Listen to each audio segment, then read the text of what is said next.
Halo, selamat pagi, siang, sore, atau malam. Jumpa lagi dengan saya Coach di Dream Builder Channel, channelnya para pembangun impian.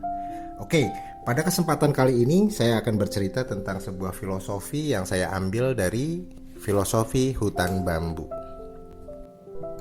Filosofi ini menurut saya pribadi sangat cocok banget diterapkan sebagai fondasi pembangun impian.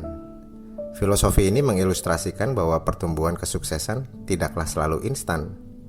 Ada banyak kemiripannya dengan pertumbuhan pohon bambu. Pohon bambu adalah tanaman yang sangat unik. Uniknya di mana? Keunikan bambu itu tumbuh dan menumbuhkan akar-akarnya terlebih dahulu. Bahkan, jangan harap Anda bisa melihat pertumbuhan bambu itu di 1 atau 2 tahun pertama saat penyemaian. Tetapi ketika memasuki masa atau fase di mana pohon bambu itu sudah settle atau sudah siap secara struktur akar-akarnya, mereka akan sedikit demi sedikit, seinci demi seinci tumbuh menatap langit. Dan terus tumbuh menjulang sampai puluhan meter di atas tanah. Bahkan pertumbuhannya seolah tidak lagi bisa dikekang dengan hanya sekedar ditebangi. Mereka akan terus tumbuh merumpun, bahkan akan terus tumbuh sehingga rimbun dan lebat. Mereka pun juga akan tumbuh walaupun di kondisi tanah yang minim dengan air. Bambu bisa survive. Nah, pendengar setia, pelajaran apa yang bisa kita ambil dan bisa kita aplikasikan di dalam kisah sukses yang sama-sama sedang kita rintis ini? Pelajaran pertama adalah kesabaran. Kesabaran ini erat kaitannya dengan vibrasi atau frekuensi sukses. Karena ketika Anda sabar, sebenarnya Anda sudah mengirimkan vibrasi-vibrasi kesuksesan ke alam semesta. Wait, sabar yang bagaimana dulu? Sabar yang benar-benar ikhlas. Saya tahu banget, karena saya pernah mengalaminya. Ujian dari kesabaran-kesabaran saya. Saya punya pengalaman tentang apa itu sabar. Ketika saya mengalami kepahitan hidup saat saya harus rela melepaskan sebuah tempat usaha yang sedang maju-majunya. Itu terjadi 12 tahun yang lalu. Sedih emang. Tapi percayalah, Tuhan senantiasa mendampingi perjalanan hidup Anda. Dan itu pula yang saya yakini. Saya tetap melakukan afirmasi, positive thinking, legowo, juga ikhlas.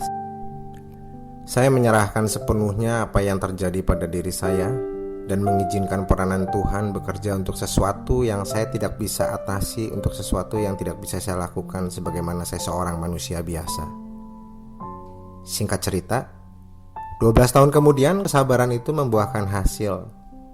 Saya bisa kembali ke tempat usaha tersebut dengan kondisi tempat yang jauh lebih sempurna daripada ketika waktu saya tinggalkan dulu. Saya tahu banget ini hanya titipan Tuhan yang Tuhan perkenankan untuk saya pakai kembali untuk berusaha. Sungguh ajaib kan? Pelajaran kedua adalah fokus pada pertumbuhan yang hanya Anda dan diri Anda sendiri yang tahu. Ini mirip banget dengan pohon bambu tadi. Silahkan Anda tumbuhkan dulu ke dalam diri Anda kepercayaan diri. Silahkan Anda juga tumbuhkan dulu ke dalam diri Anda pelajaran-pelajaran apa dari kebiasaan-kebiasaan baru apa yang positif. Fokus pada pembelajaran tadi dan percayalah, semakin banyak Anda menyerap informasi-informasi positif dan mempraktekkannya satu persatu ke dalam kehidupan Anda, suatu hari nanti Anda akan kaget sendiri. Ternyata Anda sudah berhasil melalui rintangan yang amat sulit. Bahkan Anda boleh membagikannya kepada orang lain supaya mereka terselamatkan. Fokus pada masalah Anda akan mendapatkan banyak masalah. Tetapi kalau Anda fokus pada solusi, Anda akan mendapatkan solusi. Fokus itu akan membuat Anda lebih cepat merealisasikan. Dan ingat juga, apa yang Anda fokuskan, itulah yang akan Anda dapatkan di dalam kehidupan Anda. Oke, ada 2 pelajaran penting dari filosofi bambu pada podcast kali ini, yaitu kesabaran dan fokus. Sebetulnya, masih banyak filosofi dari bambu itu sendiri. Semoga filosofi bambu yang inspiratif tadi berguna untuk fondasi-fondasi pembangunan impian Anda. Sukses selalu buat Anda yang sedang mendengarkan podcast ini. Saya doakan semoga ya kesabaran-kesabaran dan keikhlasan Anda semua menghasilkan sesuatu yang manis di kemudian hari dan membahagiakan kehidupan Anda, juga orang-orang di sekitar Anda. Saya doakan juga buat para pendengar, semoga fokus-fokus Anda pada kebiasaan-kebiasaan yang baru yang positif, membawa jalan keluar buat masalah-masalah yang sedang Anda hadapi. Terima kasih sudah mendengarkan podcast ini. Tetap semangat, tetap ikhlas. Saya Coach. Sampai jumpa lagi di episode yang lain. Ciao dan bye-bye.